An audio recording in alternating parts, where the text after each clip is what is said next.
What's going on YouTube? Dan here from DNR Sports, bringing you another team review. Today we got the Chicago Bears, my rival team. As you know, I'm a Packers fan. I don't hate Chicago or anything, but not their biggest fan. Anyways, let's get right into it. We got Justin Fields and Andy Dalton in this little QB battle that they're both going to lose to Nick Foles. It's crazy. Nick Foles coming strong in mini camp. No, I'm just fucking with you. Um, Justin Fields will win this eventually. Who knows what week he'll actually win the starting job? I don't think it's week one. I think they even said Chicago came out and said that Andy Dalton is their QB1 currently. Like I get sitting behind and learning from a better quarterback, but there's also something to be said about just letting him go out there and just have fun. Kind of like Justin Herbert. Just let them go out there and have fun. You don't expect them to do anything special. Just let Justin go out there and do his thing.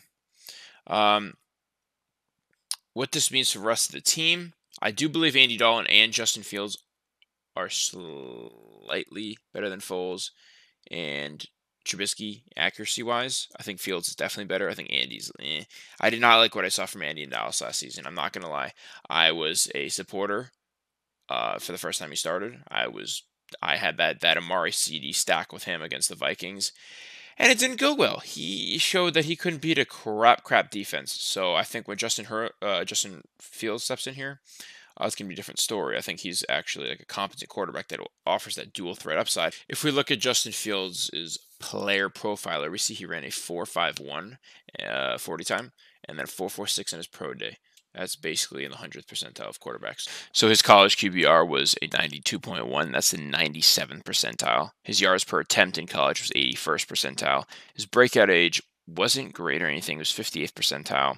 I don't put too much weight into that unless it's like he broke out at like 24. That's terrible. But he's young enough. 6'3", 227, crazy speed. I think Chicago is a team that wants to play slow. They want to run the ball with Dave Montgomery, and they want to play complementary football with their quarterback. And that's very easy to do when you have somebody who can run as fast as Justin Fields. I think they're going to take a Lamar Jackson type approach with this. I think people are looking at this as more of a passer. Let's go look at Fields' stats from college real quick. His breakout season, he played in 14 games. Not very many pass attempts, 354. Passing yards, 3,273. Yards per attempt, 9.2. Completion percentage, 67.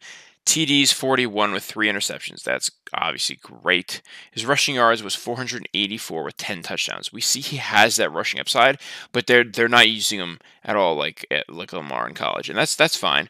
But I think the Bears are really going to take a look at what the Ravens have done to be able to mold Lamar into one of the top quarterbacks in the league. Let's just say this. Lamar couldn't do what Lamar does anywhere else. I don't care what team you put him on. Maybe San Fran.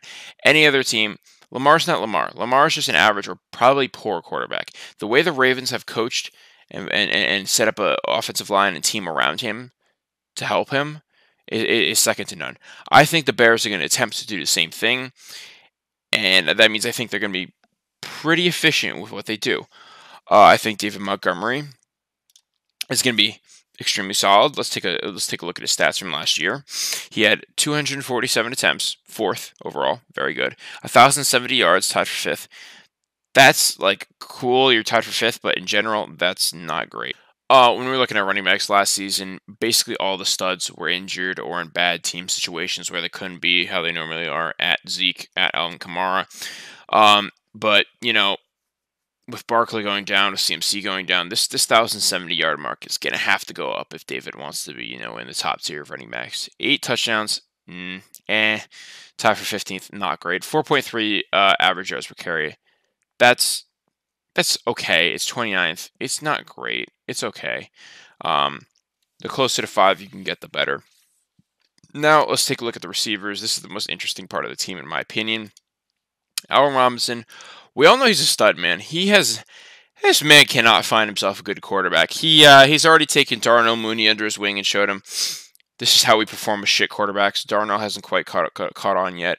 But Allen got 102 receptions for 6th overall, 1,250 yards, 9th overall, 6 touchdowns, not great. 29th overall and 12.3 average yards per reception, 59th overall. So touchdowns need to go up. I think that'll happen with this efficient offense when Justin Fields comes in. I'm not going to say anything about Andy Dalton. I don't think he should be starting for more than like 3 weeks, maybe 4. The yards, probably going to be around the same again. Receptions, same again, but I do think that touchdown category will be going up because he is the red zone threat on that team. He is working cornerbacks in the slot, absolutely working them. Darnell Mooney, as a rookie last year, came in 61 receptions, 631 yards, 4 touchdowns, 10.3 average yards per reception. Nothing special, obviously, nothing special. But when we look at the tape, we know this is Jalen Ramsey's father. I'm sure you guys have all seen it on Instagram. He's murking DBs on those deep routes. He is a very skilled deep route runner. He reminds me a little bit of Stefon Diggs from the Viking days, from early on in his career, where he had a lot of potential, just was not connecting on the deep throws. Mitch and Nick Foles did him completely dirty by missing just about every throw in the book to him.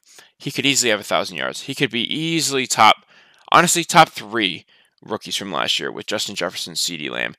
Ayuk and Claypool are also in there, but I think and T. Higgins, but I think Darnell Mooney should be right in that tier. It's just he was really unlucky in the situation that he was put in. Now, I actually saw, I think it was a tweet or something from Darnell Mooney saying, I guess it was in a conference or whatnot, but he said the first time Justin Fields threw him the ball, he just smiled on his route. He's like, "Yep, that's the guy." So he's confident. I'm confident. We're moving on. Anthony Miller, whatever. He's a fine receiver. Last year he had under 500 yards, under 50 receptions, only 2 touchdowns. Nothing special. We don't need to look too much into that. Javon Williams will be punching Saints players again next year. He's not great. Damiere Byrd also sucks. Marquise Goodwin is a speedster, but will not play too much. We don't need to talk about that. I just realized I missed Tariq Cohen. Tariq Cohen will be back from last year's, I believe it was an ACL injury. David Montgomery will lose the passing work to Tariq Cohen. That's obvious. But I think his rushing work will somewhat supplant it. He's like a Nick Chubb light. Like, he's not going to have the crazy upside, but he'll just get way more touches than Nick Chubb on the ground. That's a little outrageous. A couple more touches than Nick Chubb. Cole Kmet, I'm sorry. I know all you guys love to draft him on Underdog. I've been seeing him getting higher and higher in the draft boards. I don't see it. I do not see it. Why are we drafting Cole Kmet? Why? What last year gave you hope? 243 yards, 2 touchdowns, 28 receptions. What gave you hope there? That's terrible.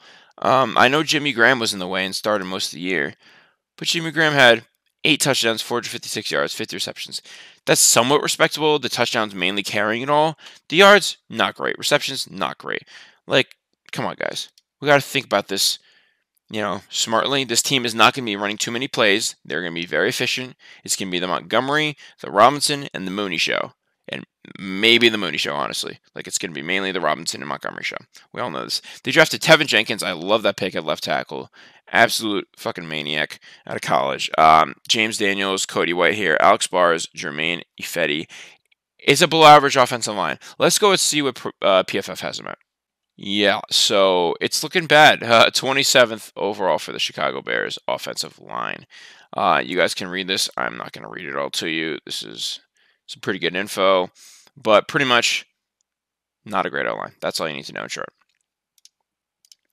Now, moving on to the defense, they still got Eddie Goldman, Akeem Hicks, Khalil Mack, Roquan Smith, Dane Trevathan, Robert Quinn, Tashawn Gibson, Eddie Jackson, and Desmond Trufant. This defense is absolutely loaded.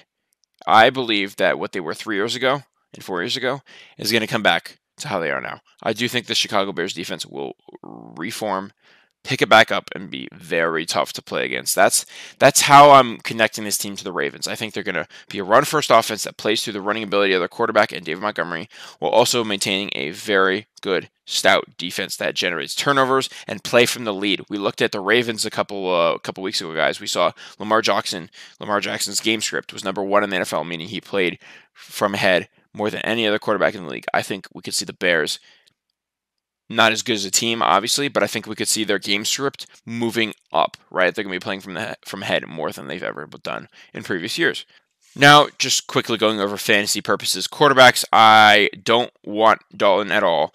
I do like Fields. He's like a Jalen Hurts, to be honest. He's honestly like Jalen Hurts to me. I think he has more upside than Jalen Hurts, but the problem is he won't start week 1, I don't think.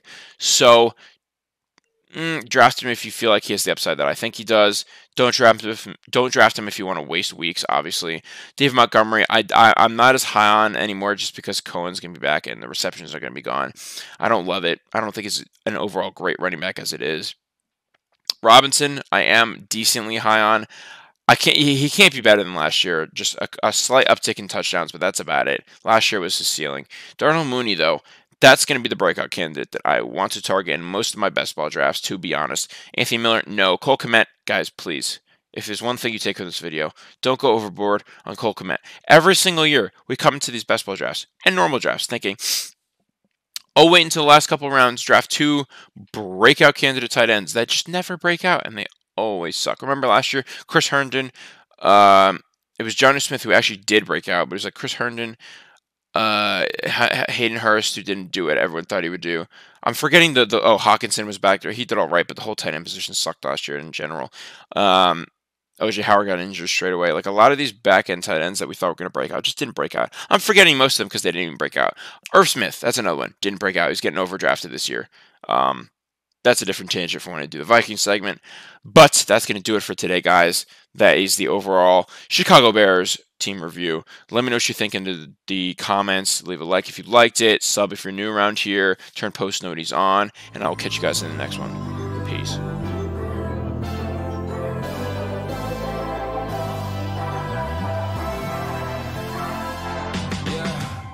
Can never ever find the right words, and there's no way this is real life. There's no telling you're the right girl, so I can only say that it feels right.